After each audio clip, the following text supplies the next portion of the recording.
The air in the slave market stank of sweat and fear. Minji stood in a line with 30 other prisoners, all chained together at the wrists and ankles. The metal cut into her skin, but she barely felt it anymore. After 3 years of this life, pain had become normal. She stared at the ground as alien buyers walked past, examining the merchandise. That was what she was now. Merchandise. Property. Something to be bought and sold like tools or furniture. The guard said humans were exotic, worth good money to the right buyer. Minji wished they were worth nothing. Maybe then they would be left alone. The market was on Vraxis Prime, a planet where anything could be bought if you had enough credits. Weapons, drugs, information, and people. Especially people. The Galactic Council knew about places like this, but did nothing. They said the outer human colonies had broken settlement laws. They said humans had no right to those worlds. So when raiders came and took the colonists, the council looked the other way. Minji had been 17 when they took her. She remembered the attack on her colony like it was yesterday. The ships appearing in the sky, the explosions, her parents telling her to run. She never saw them again. For 3 years, she had been passed from one master to another. Some treated her like an animal. Others treated her worse. She had learned not to hope. Hope was dangerous. Hope made you believe things could get better. And then when they did not, the pain was worse than before. A guard shouted in a language Minji did not understand. The line of prisoners began moving forward toward the auction platform. Her stomach twisted with fear. This was her 5th auction. Each time, she wondered if the next master would be the one who finally killed her. The auction house was a large building with high ceilings. Rich buyers sat in comfortable seats, looking bored as slaves were brought before them. Some buyers were aliens Minji had never seen before. Others looked almost human but with strange skin colors or extra arms. To all of them, she was just another product. One by one, prisoners were sold. A tall alien man went for a high price. A young woman cried as she was bought by a mining company. Everyone knew what happened to slaves in the mines. They worked until they died, usually within a year. Then it was Minji's turn. The auctioneer, a fat creature with 4 eyes, grabbed her arm and pulled her forward. He spoke in the common trade language, listing her qualities like she was a used vehicle. Human female, 20 years old, healthy, obedient, some technical training. Good for domestic work or light labor. Starting bid, 5,000 credits. Minji kept her eyes down. She had learned that looking at buyers made them angry. Slaves were not supposed to make eye contact. The bidding started slowly. A Varanthi merchant raised his hand. Minji's blood went cold. She knew that species. They owned the worst mining operations in the sector. Humans sent there rarely lasted 6 months. The Varanthi bid 7,000 credits. No one countered. Minji felt her last bit of hope dying. She would die in a mine, deep underground, never seeing the sky again. Then a voice spoke from the back. 10,000. The auctioneer looked surprised. 10,000 from the human gentleman. Do I hear 12? Human gentleman? Minji's head snapped up before she could stop herself. In the back row sat a human man, maybe 30 years old, wearing plain clothes that did not mark him as rich or poor. He had short, dark hair and a calm face. His eyes met hers for just a second before she looked away again. The Varanthi merchant frowned. 12,000. He said. The human did not hesitate. 15,000. Other buyers began paying attention. The price was getting high for a single slave. The Varanthi's face darkened with anger. 20,000. 25,000, the human said calmly. The room went quiet. That was more than most slaves sold for in a month. The Varanthi merchant stared at the human, trying to understand why he would pay so much. Then he shook his head and sat back. He was not going to waste more money on one slave. 25,000 credits, going once, going twice, sold. The auctioneer pointed at the human. Please come forward to complete the transaction. Minji's mind raced. Why would another human buy her? It made no sense. Human slaves were rare in this sector. Most humans captured from the outer colonies had already been sold elsewhere. Was this man working for someone? Was he a criminal? Her fear grew deeper. The human approached the platform and transferred the credits without speaking.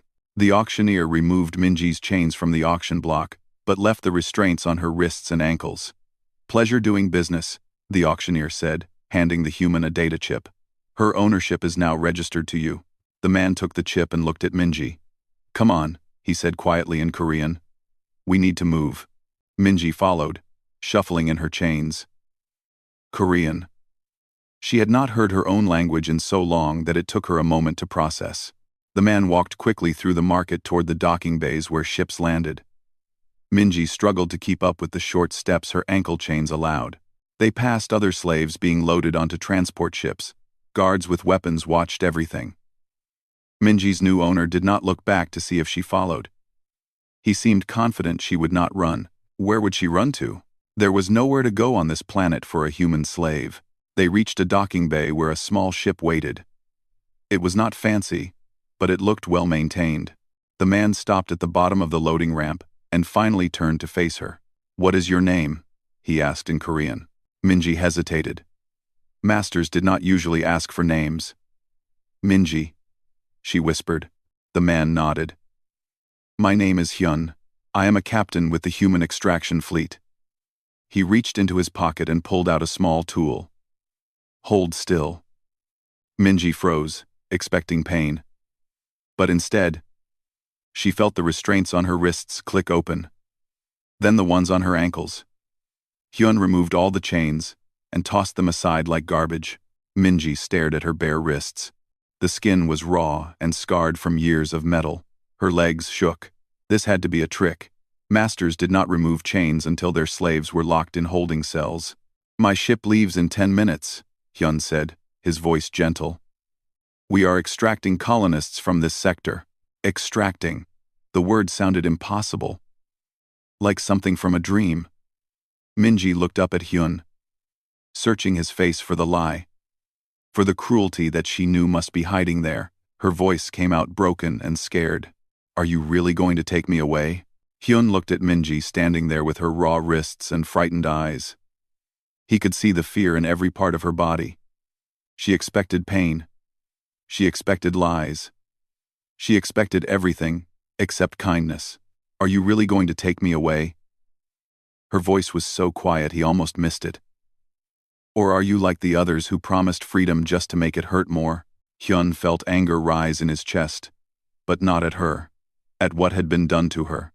At what this galaxy allowed. He took a slow breath and looked directly into her eyes. "No, Minji. I am not taking you away." He paused, letting the words sink in. "You are coming home.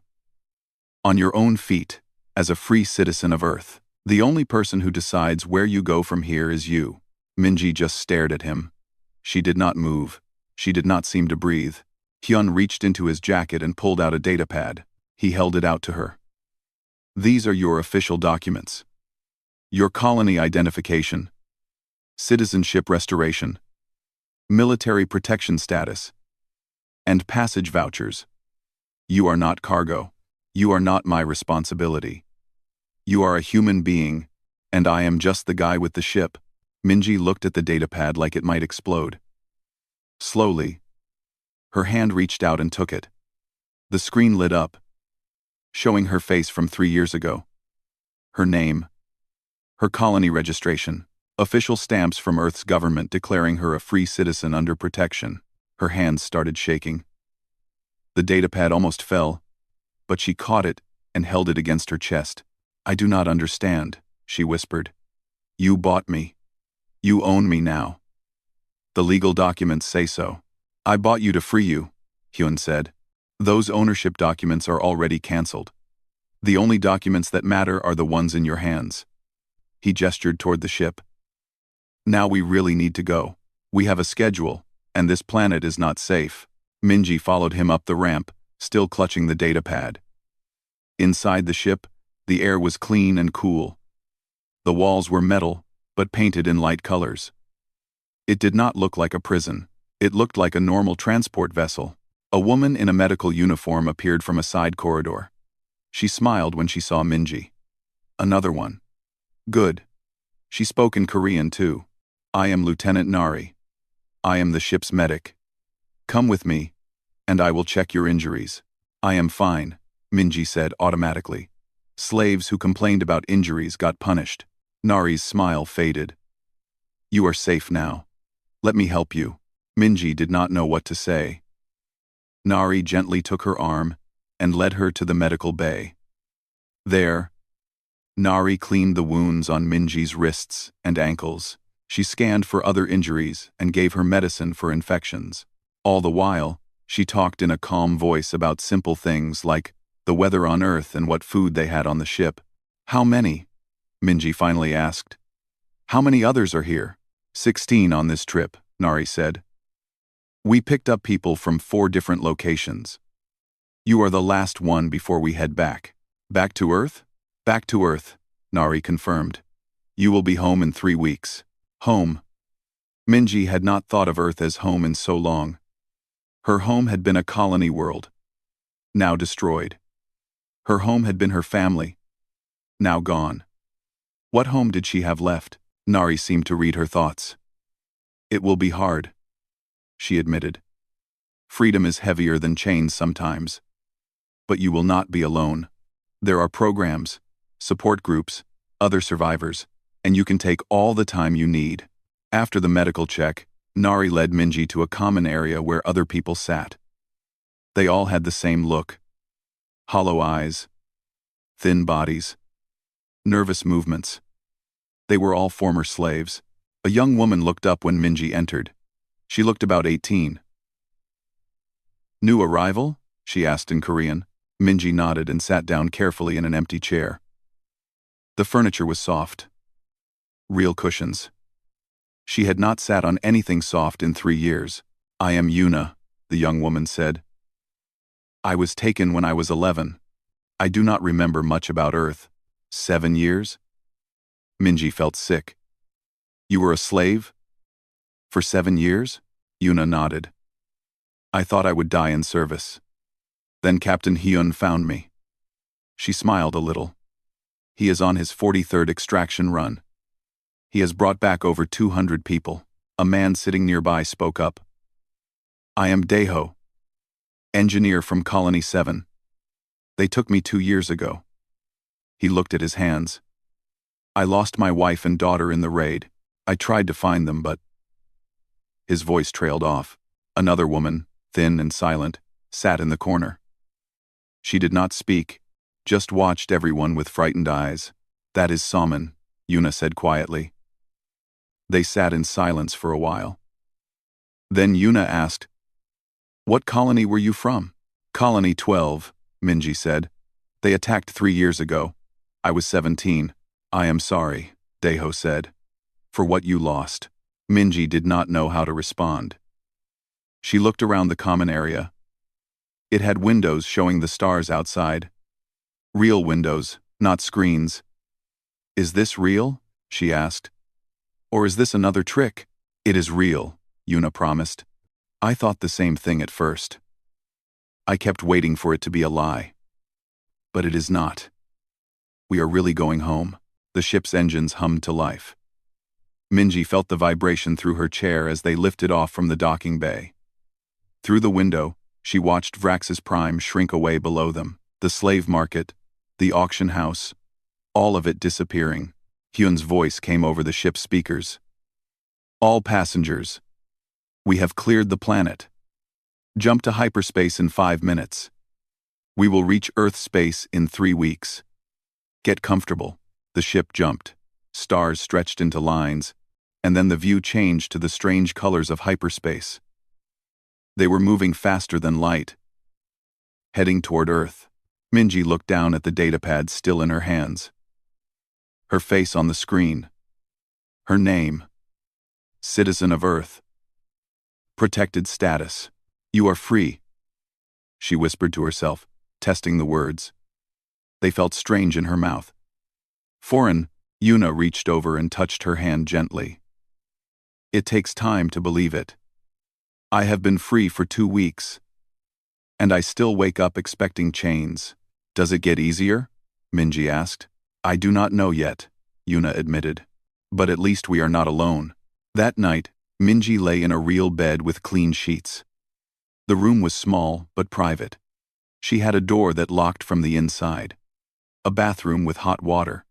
Food that did not taste like chemicals. All the things she had forgotten existed. She cried until she had no tears left.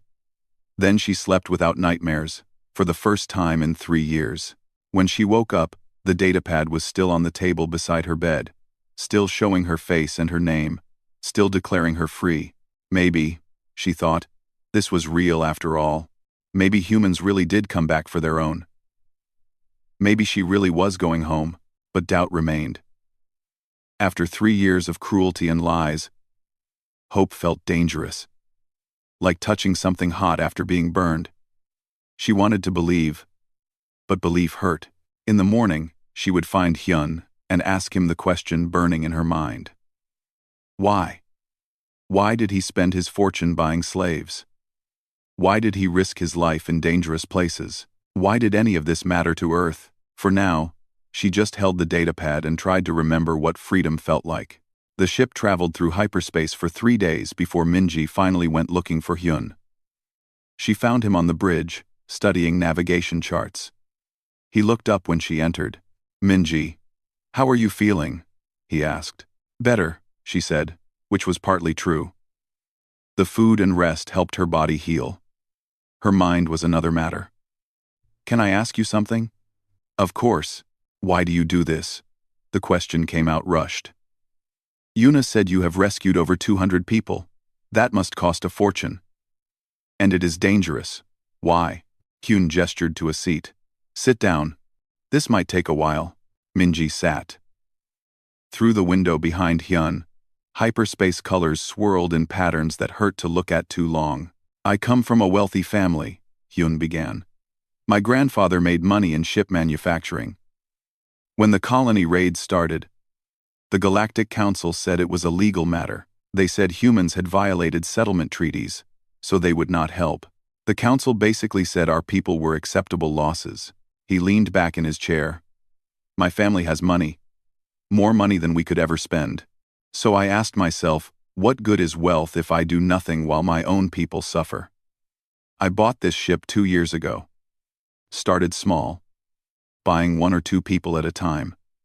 Then, I got better at it. But you are just one person, Minji said. There are thousands of human slaves across the galaxy. How can you save them all? I cannot, Hyun admitted. But I am not alone. There are 47 extraction ships operating right now.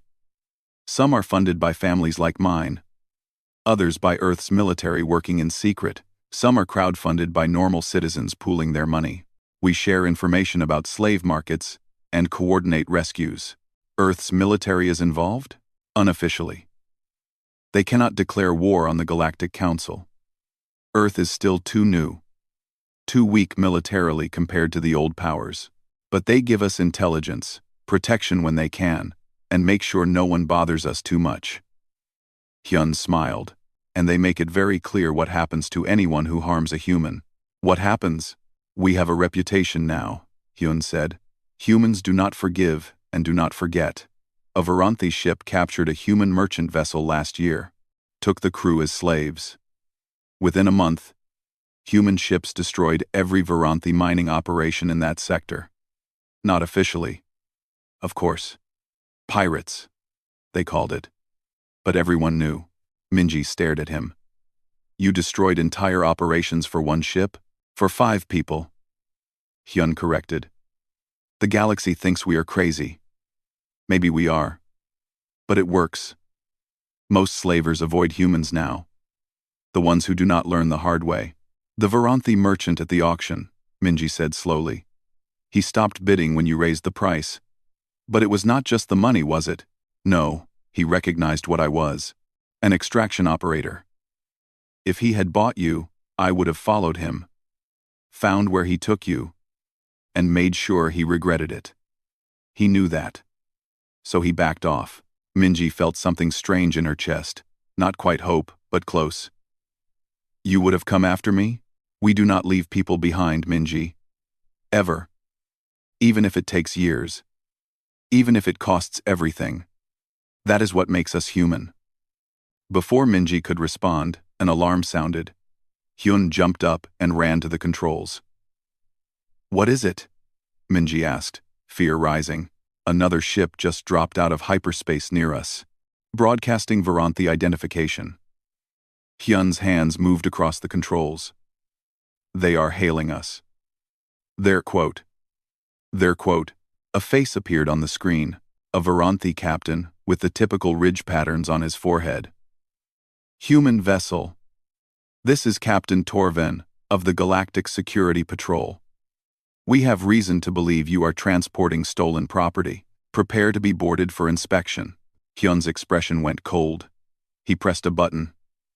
This is Captain Hyun of the Defiant Dawn. We are transporting no property. Only free citizens of Earth, under military protection. You have no authority to board this vessel. The ownership documents say otherwise. You purchased 17 slaves on Vraxis Prime. Legal property under Galactic Council law. We are authorized to recover stolen goods. Minji's blood went cold. They were going to take her back. Take all of them back. 3 days of freedom, and it was ending already. But Hyun did not look worried. He looked angry. Listen carefully, Captain Torven. These are free human beings. Not property. Not goods. People. Attempt to board this ship, and you will discover why humans do not lose wars. We just get more motivated. The Varanthi captain laughed. You threaten me? One small ship against a patrol cruiser? I am not threatening. I am explaining what will happen. You board this ship. You harm these people. And Earth will consider it an act of war. Not against me. Against every human on board, and humans take that personally. Hyun leaned toward the screen. You think we are weak because we are new to the galaxy. But we have been fighting each other for thousands of years. We know war. We are very, very good at war. And unlike you, we do not accept acceptable losses. The transmission went quiet. Minji held her breath. Lieutenant Nari entered the bridge. Captain, I have alerted Earth's military liaison. They are sending our protection codes now. New information appeared on Hyun's screen. He sent it to the Varanthi ship. Those are our authorization codes. We have diplomatic immunity for this operation. And we have an Earth Navy battle group tracking our position. You fire on us, they will know. And they will respond. More silence. Minji watched the Varanthi captain's face. He was thinking, calculating. You are bluffing, the Varanthi said, but he sounded uncertain. Try me, Hyun said flatly. Test if humans are bluffing about protecting our own. Because I promise you, Captain Torven, your ship and crew will be the example we make. Is recovering 17 slaves worth starting a war that will burn your entire sector? 30 seconds passed. Then, the Varanthi captain's face disappeared from the screen. His ship turned and jumped back into hyperspace. Hyun let out a long breath. That was closer than I would like. Were you bluffing? Minji asked. About the battle group? No. There really is a battle group monitoring our position. Earth does not send extraction ships without protection. Hyun looked at her. We meant what we said. Every human life matters. Not as propaganda, not as politics. We genuinely believe it. Minji sat down, her legs shaking. The Varanthi could have taken us. Why did they back down? Because we meant it, and they knew it. That is our reputation now. Touch a human, and humans will burn down everything you love to get them back. Not because we are cruel. Because we are stubborn. We do not compromise on this. Over the next week, Minji spent more time with the other rescued colonists. Yuna taught her how to use the ship's entertainment system. Daeho showed her pictures of his family, crying as he talked about them. Salmon remained silent but started sitting closer to the group. One evening, Minji found Hyun in the observation deck. She stood beside him, looking at the stars through the window. "I still do not understand," she said. "Other species have laws against slavery too. But they do not enforce them. They let it happen. Why are humans different?" Hyun was quiet for a moment. "We learned the hard way. Humans practiced slavery for thousands of years. We built economies on it, justified it with religion and science and law. And we nearly destroyed ourselves because of it." He looked at her. "We fought a war that killed millions to end it. We have spent centuries trying to fix the damage. So when we see other species doing what we did, we recognize it. And we refuse to stay silent." "But the cost," Minji said. "Your family fortune, your life, risking war with the council. Is it worth it? Would my fortune be worth anything if I used it to live comfortably while my people suffered?" Hyun asked. "Would my life mean anything if I spent it ignoring their pain?" The galaxy operates on power and legal technicalities. They see people as property because the law allows it. We see people as people. That is not naivety. It is a choice. Minji thought about her 3 years as a slave. The pain, the fear, the hopelessness. And she thought about Hyun spending his wealth to buy people freedom, about Earth risking war to protect its citizens, about a whole species saying no, these laws are wrong, and we will not follow them. "Thank you," she whispered, "for choosing to care." Hyun smiled. "You do not have to thank me for treating you like a human being, Minji. That should be the minimum, not the exception." They stood in silence, watching the stars. And for the first time since her capture, Minji felt something she had thought was dead. Not hope. Not yet. But maybe the beginning of it. 2 weeks into the journey, Minji woke up screaming. The nightmare had felt so real. She was back in the slave market, being sold again, but this time, no one came to buy her freedom. She was alone. Lieutenant Nari appeared at her door within minutes. "Minji? Are you okay?" Minji sat on her bed, shaking. "Just a dream." "I am fine." Nari came in and sat beside her. "Nightmares are normal. Every person we bring back has them. Some for months. Some for years." She handed Minji a glass of water. "Your mind is processing trauma. It takes time." "How much time?" Minji asked. "When will I feel normal again?" "I do not know. Everyone is different." Nari squeezed her hand gently. "But you will feel better. I promise." After Nari left, Minji could not go back to sleep. She walked through the quiet ship, passing the rooms where other survivors slept. How many of them had nightmares too? How many woke up afraid? She found her way to the common area. Daeho was there, sitting in the dark and looking out the window. "Cannot sleep either?" he asked when she entered. "Nightmares," Minji admitted. "Me too." Daeho sighed. "I dream about my family. About the raid. Sometimes I dream that I saved them. Then I wake up and remember, I did not." Minji sat down across from him. "Do you have anyone on Earth? Family, friends? A brother?" "He lives in New Seoul. I have not spoken to him in 5 years. We had a fight before I left for the colonies." Daeho's voice was bitter. "Stupid things. I do not even remember what we fought about. Now it seems so pointless. He will be happy to see you. Maybe. Or maybe he will see me as broken. Damaged." Daeho looked at his hands. "I am not the same person who left Earth. That person died in the raid. I do not know who I am now." Minji understood. She felt the same way. The girl who lived on Colony 12 was gone.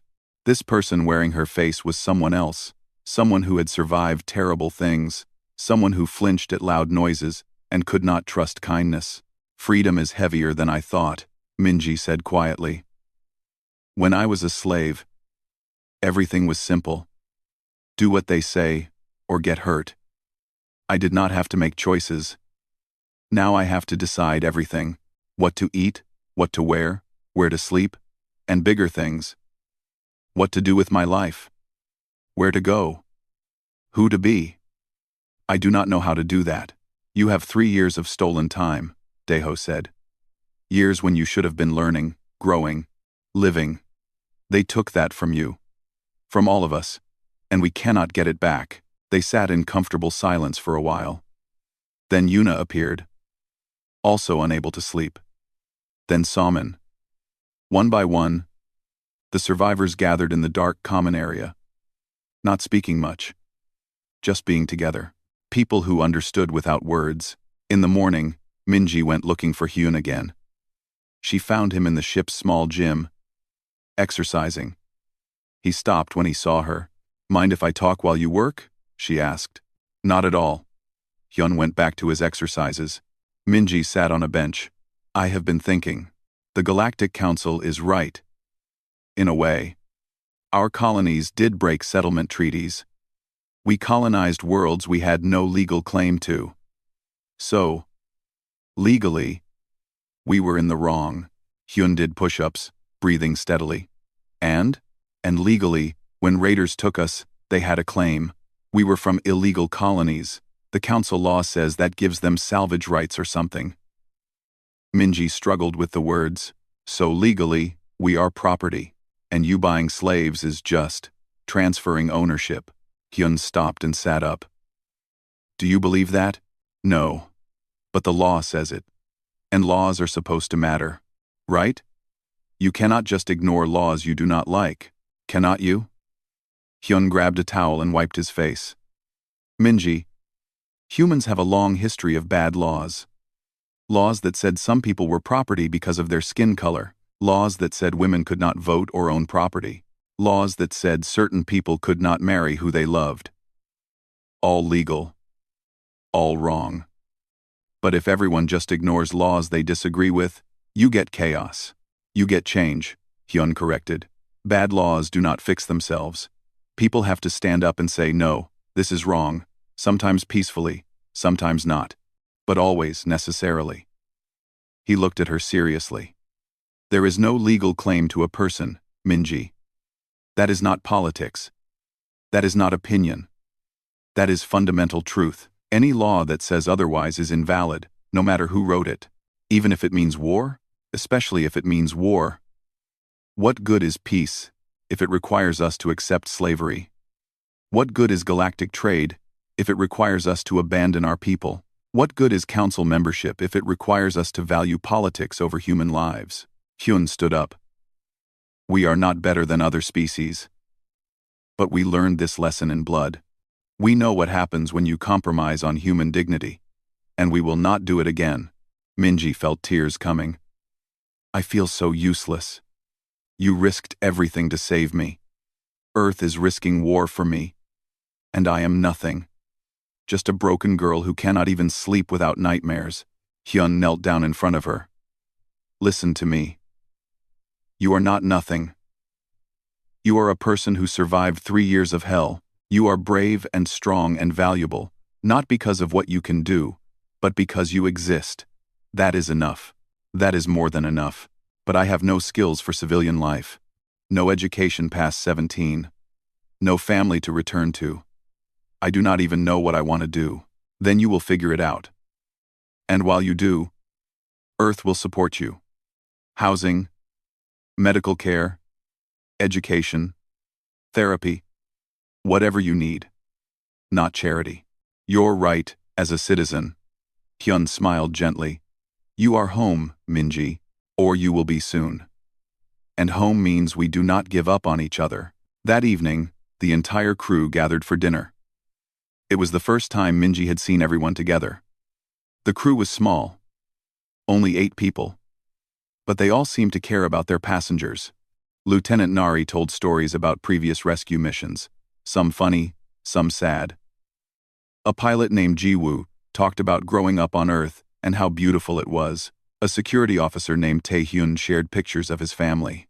The rescued colonists were quiet mostly, listening. But slowly, some began sharing their own stories. Daeho talked about his work as an engineer. Yuna described what little she remembered of Earth. Even Salmon smiled at a joke, though she still did not speak. Minji watched Hyun at the head of the table. He was not eating much, just listening to everyone talk. He looked tired. Not physically, but emotionally. Like he carried a heavy weight. After dinner, Minji approached him.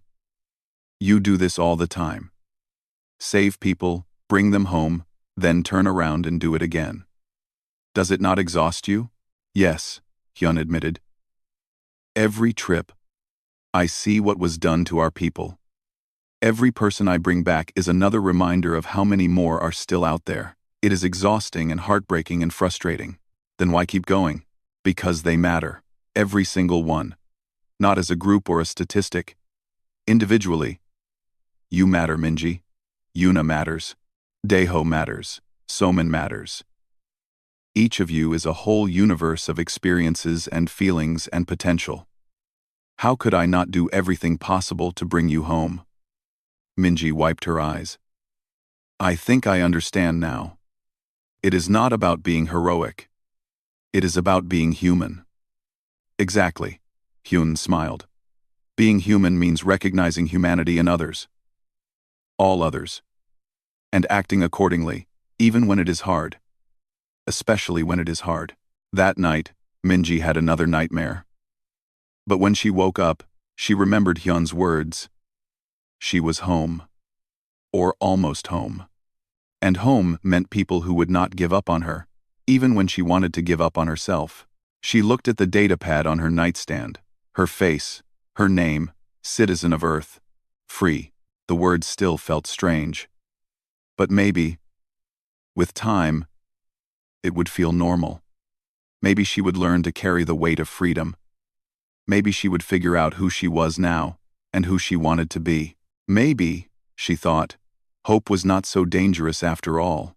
She picked up the datapad and began researching programs for survivors. Education opportunities. Therapy groups. Job training. Earth really did have systems in place for people like her.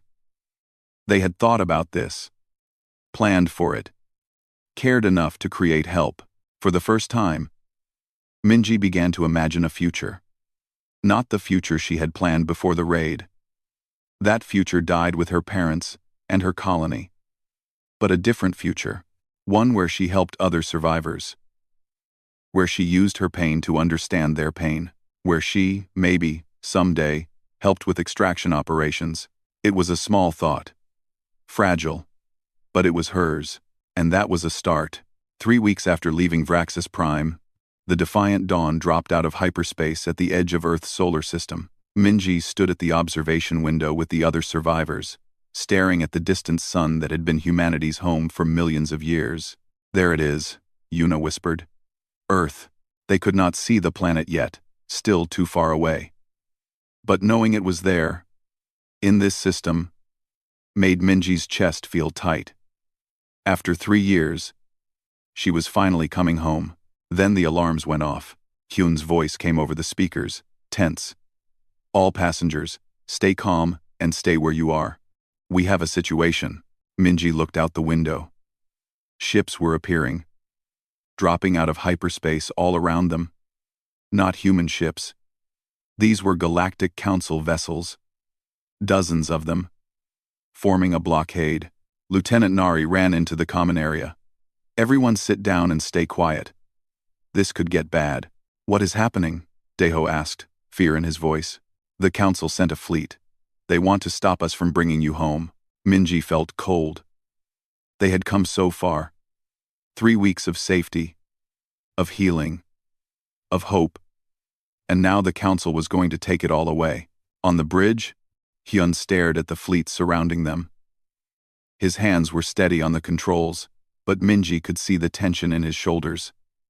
A communication came through, and a face appeared on the main screen. A council official, some species Minji did not recognize. Human vessel, you are transporting illegal property. Surrender your cargo for processing, or face consequences. Before Hyun could respond, another voice cut in. This one was human, strong and authoritative. Council Fleet. This is Admiral Kwan of the Earth Space Navy. You have entered sovereign human space without authorization. Withdraw immediately. The view shifted to show human ships. Not as many as the Council fleet, but bigger, more dangerous looking. They moved into position between the Defiant Dawn and the Council blockade. The Council official looked annoyed. Admiral Kwan, you harbor stolen property and illegal colonists. Under Galactic Council law, we have the right to recover them. Under human law, Admiral Kwan replied coldly, those are free citizens under our protection. Your laws do not apply here. If you refuse to comply, the Council will have no choice but to enforce economic sanctions. Earth will be cut off from galactic trade. No imports, no exports. Your entire economy will suffer. Minji held her breath. Earth was still new to galactic politics. They needed trade for resources, technology, medicines. Could they really survive without it? Admiral Kwan was silent for a long moment. Then she spoke, and her words made Minji's heart pound. There is no amount of trade, no diplomatic relationship, no strategic advantage worth more than a single human life. If your laws require us to abandon our people, then your laws are worthless. If your trade requires us to accept slavery, then we do not need your trade. If your council requires us to value politics over people, then humanity formally rejects your council's authority over human affairs. The transmission went silent. Every ship, human and alien, waited. Admiral Kwan continued, her voice carrying across all channels. But let me make this absolutely clear. We are not starting a war. You are, if you choose to fire. Every human listening right now understands what is at stake, and I promise you, we will not be the ones who blink. You are bluffing, the council official said, but he sounded uncertain. Earth cannot survive without galactic trade. We survived alone in this solar system for thousands of years before we met you, Admiral Kwan said. We built cities and technology and art without any alien help. We explored space with primitive ships and determination. You think an embargo scares us? We will build everything ourselves. You think isolation worries us? We are very good at making do with what we have.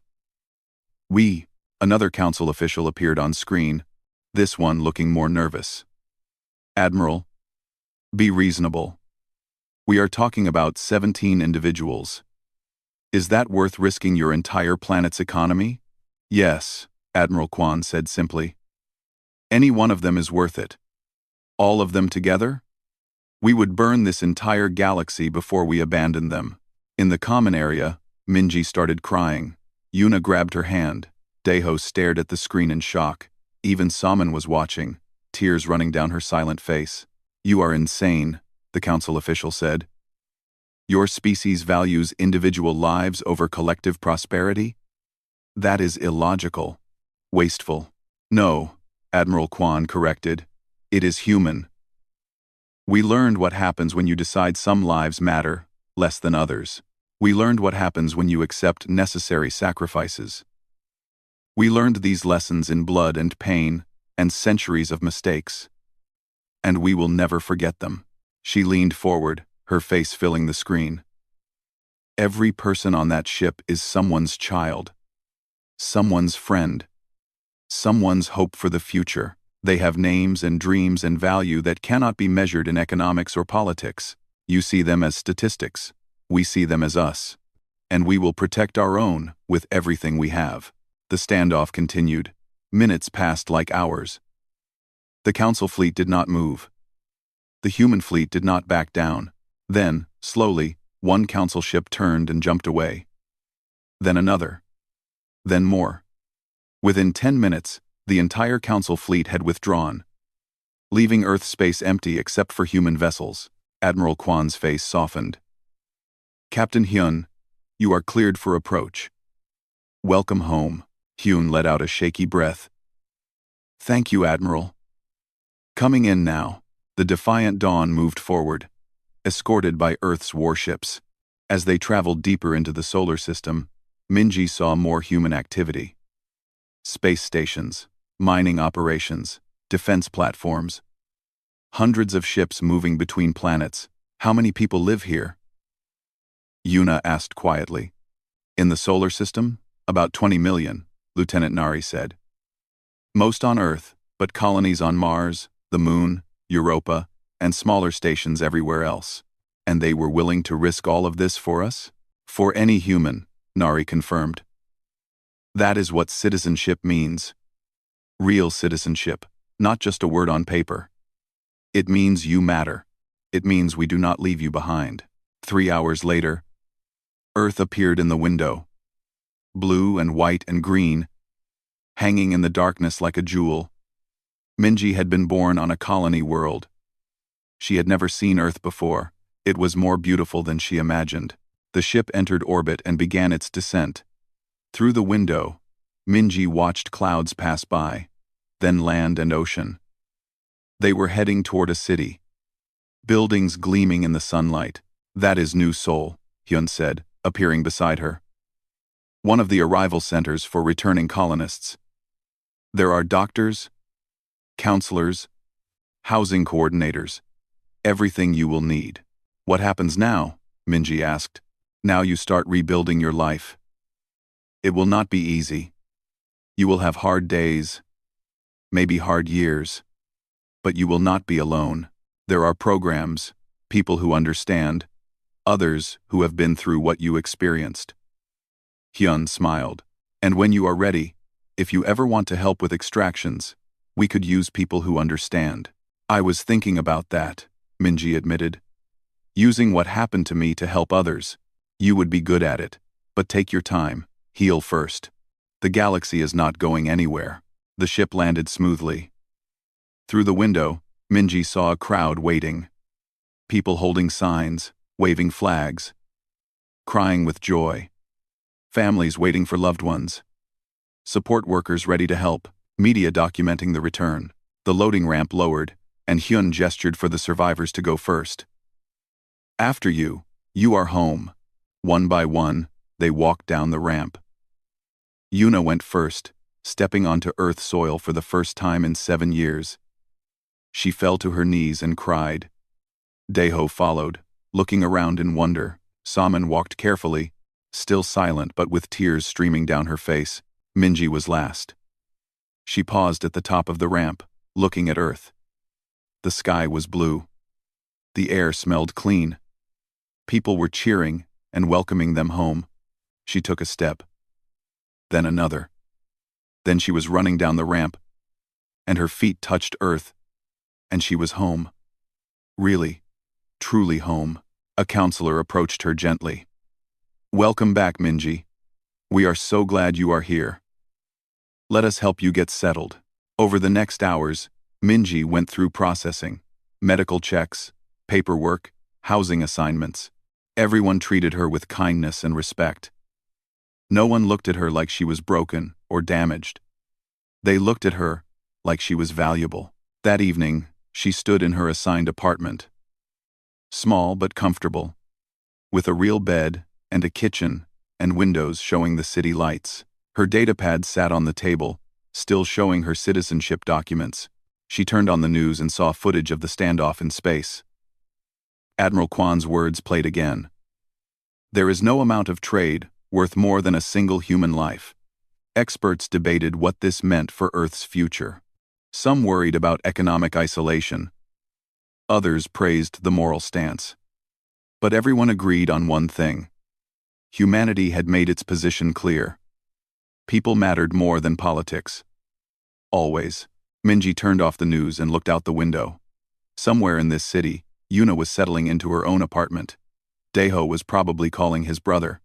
Even Saman had a place to heal.